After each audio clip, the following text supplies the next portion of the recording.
being here today. I am going to be reading from notes because I always forget stuff. Because I get really nervous speaking in front of people, even though I do it quite often now. But I think all know each other, but my name is Kelsie Kuyath. I work down in the emergency department doing registration.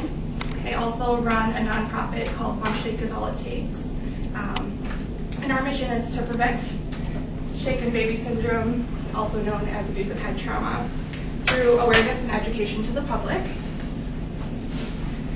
For the last year, my organization has had the opportunity every month to come to the postnatal discharge classes here and talk about shaken baby syndrome, how to prevent it, and hand out a crying plan. Today, I'm going to share my family's experience with abusive head trauma and also discuss the importance of education and awareness, especially in the hospital setting. My husband and I took all the prenatal baby classes, including one which showed a video about shaken baby syndrome before the birth of our first daughter, Lexi. Lexi was a quiet, mild-mannered baby who never cried. We actually had issues with our first daycare because she wouldn't cry, so they'd be taking care of the other babies and forget to feed her and change her. Oh my God. So when we became pregnant with our second daughter, Kira, we didn't feel like we needed to attend any of the prenatal classes. We weren't offered a video in the hospital about shaken baby syndrome, and honestly, if we were, we probably would have said no. But Kira began to cry a lot at 2 weeks old. Nothing seemed to soothe her. I took her to the doctor often thinking something must be wrong, she must be sick. Besides having bouts of thrush, constipation, and ear infections, she was a perfectly healthy baby, and we were told she had colic. However, we did not think that crying all day and night was normal, as we had never dealt with this before. Around the age of 2.5 months old, Kira's crying began to decrease during the day when she was home with me. However, she continued to cry whenever my husband would hold her, and continued to cry a lot in the evening hours. My husband would become frustrated and hand her back to me and say things like, "She doesn't like me." For the next month, I spent a lot of time researching how to get babies to bond with their dads, and we tried a few techniques like him wearing my shirt or my perfume. I worked with him on showing her how she liked things to be. She was very picky about having her diaper changed the minute she had a drop of pee. She liked a blanket near both of her cheeks when she was falling asleep. We also reached out to family and friends to help with meals and take our 2-year-old to the park to play, as we were not getting much sleep. After 3 months on maternity leave, I had to return to work. My husband was still not comfortable taking care of both girls by himself, so we set up family to come and help on the evenings that I worked. After a couple weeks, my husband told me Kira's crying had decreased, and he was comfortable having our family come less often. Excuse me. And he would just call them or me if he needed anything. He did call me a couple times to come home and feed her before bed, and I was comfortable with how things were going. For the next couple weeks while I was home, Kira and my husband seemed to be bonding well. 3 years ago, on October 28, 2012, I left my 2 daughters, Lexi, age 2, Kira, 4 months old, in the care of my husband while I went to work in the ER. That evening while I was at work, my husband called, saying that our 4-month-old daughter was having a seizure. I told him to bring her into the ER since we live right across the street, and I began registering my baby to be seen. Kira arrived limp and lifeless, but shortly after I ran her back through the emergency room doors, her whole body tensed up and she began seizing. Kira was airlifted to St. Mary's Hospital, where she spent the next 8 days fighting for her life. She continued to have seizures, and on the 4th day, neurosurgeons decided to perform a craniotomy to remove the blood and brain matter that was irritating her brain. Kira was diagnosed with non-accidental head trauma, also known as shaken baby syndrome. She had suffered a stroke, seizures, left-sided weakness, had bleeding in her eye, 2 brain bleeds, and a midline shift of her brain. Approximately 30% of her brain was damaged. 2 days later, on Tuesday, October 30th, 2012, my husband was interviewed by police. In a 2-hour interview, he admitted to shaking Kira when she cried. He was immediately arrested. The last 3 years have been filled with doctor's appointments, court dates, social services visits, hard decisions, and emotions I have never felt before. Kira has made a remarkable recovery. Now at age 3, she is happy, healthy, and talks nonstop. She has no noticeable physical or mental delays. However, she does continue to be on seizure medication 3 times a day. has sleep and behavioral issues, and is monitored by the special education program at school for any issues that may arise as she grows. I decided to divorce my husband not only for what he had done to Kira, but for the many lies I found out he had been telling me for 9 years. Our divorce was finalized in August 2013. I include this in my speech because I want everyone to be aware that anyone is capable of shaking a child if they do not have the knowledge about its dangers, do not have good coping skills, or do not understand infant and child development and normal infant crying. I did not make the decision to leave my husband solely on the fact that he hurt my child, because I believe good people make mistakes. And that is one reason why it is so important that we give the period of purple crying information to every single person who receives OB care here. This year, I met a Minnesota mom of 4 who was also the perpetrator in a shaken baby case. She now spends a lot of her time going around the state, spreading awareness of shaken baby syndrome and postpartum depression. I invited her to be here today, but she wasn't able to make it. However, I wanted to share one of the messages she tells people, which is to never be afraid to ask for help. It does not make you weak, it makes you strong. I hope this is a message that we can pass along to new parents here at Mayo. In April 2014, my ex-husband was found guilty of malicious punishment of a child under age 4. He was sentenced in July 2014 to 57 months in prison. He will be eligible for early release in 2017. As you all know, Mayo Clinic participates in the Period of Purple Crying program, which is a new way to help parents understand the period of time where babies cry more often and seem to resist soothing. This was often referred to as colic. For those of you who may not know, the acronym PURPLE stands for peak of crying, unexpected, resist soothing, pain-like face, long-lasting, and evening.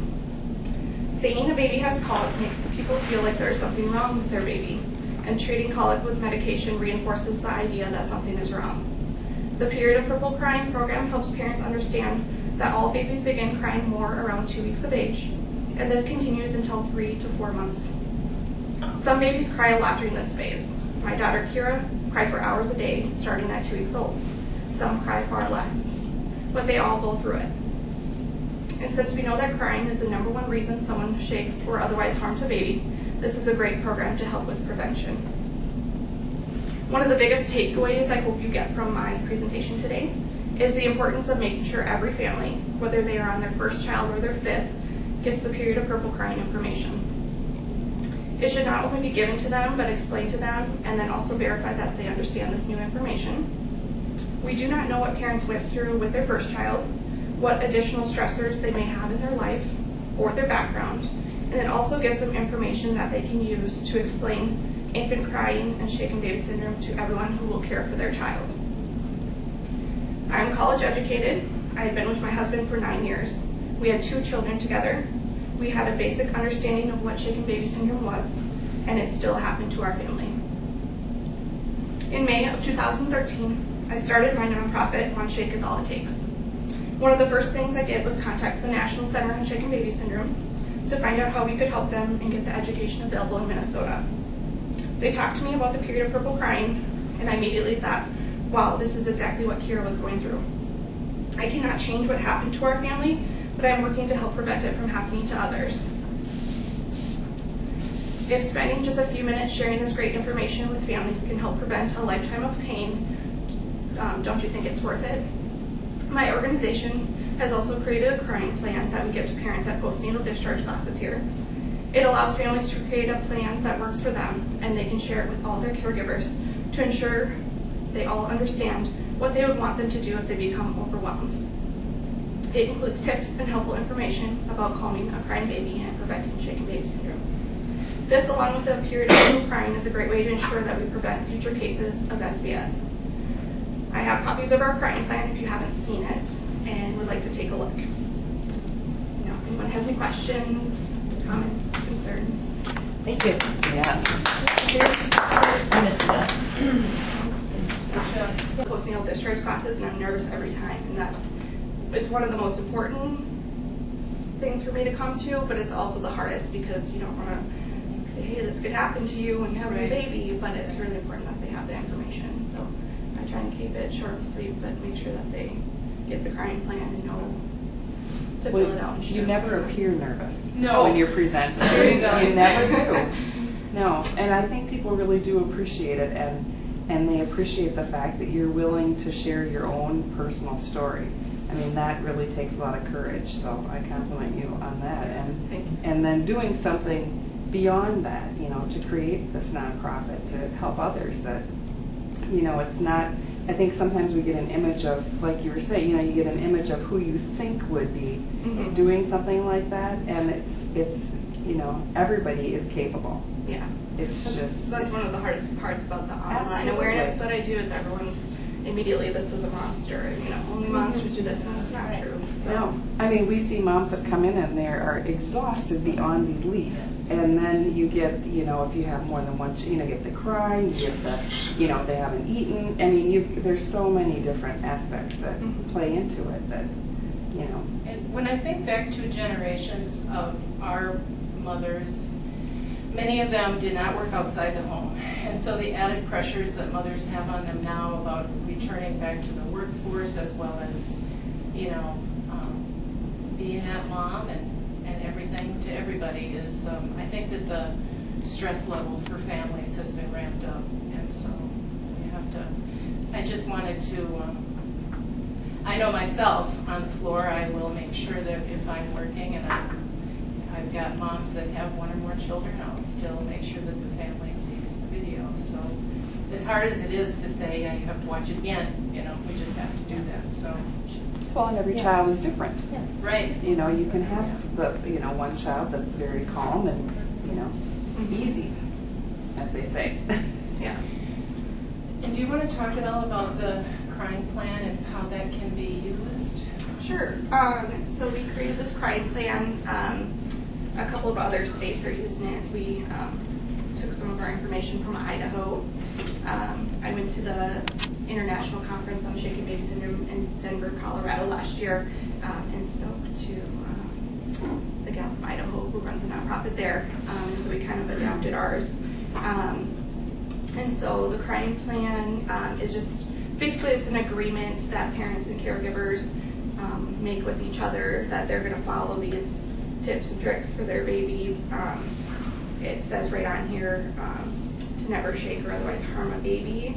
It has national hotlines on that you can call if you need immediate help or if you're just looking for advice.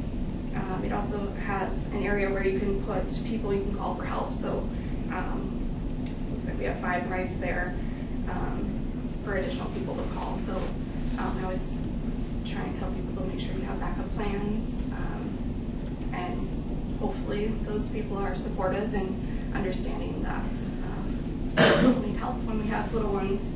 And then I always, at the classes, make sure they know they can print it online because babies change. So you might fill this out when they're 2 weeks old, and a month later, the ways that you soothe them are completely different than a month before. So people are welcome to take multiples of these, print them off online, so you can update it and change it and make sure you let everyone know those changes. And then we added at the bottom, this is something in the works for me still, but it says call 911 if someone is hurt or you are out of options, have become frustrated, feel like harming the baby. Still something we're trying to talk to 911 operators about how to manage those calls if they came through. We want to make sure that they're getting support and not something other than support, I guess. And then our website's on there, so. I would think that people might be a little bit anxious about calling 911. Right. Just because then you get law enforcement involved. Right, and that's why we have the hotlines on there. 911's probably just going to be if you actually already harmed the baby. Something has already or, occurred, right? Right, but we wanted to have that on there just so people, hopefully if something does happen, they are calling 911 right away and not waiting. So. I remember years ago there was a night shift phone call, this was a long time ago, from a mother that was very distraught and she felt like she was going to harm her baby. And I think that they, if I remember right, had to call social services or somebody in the middle of the night to help her because, and they kept her on the phone because that's what she needs.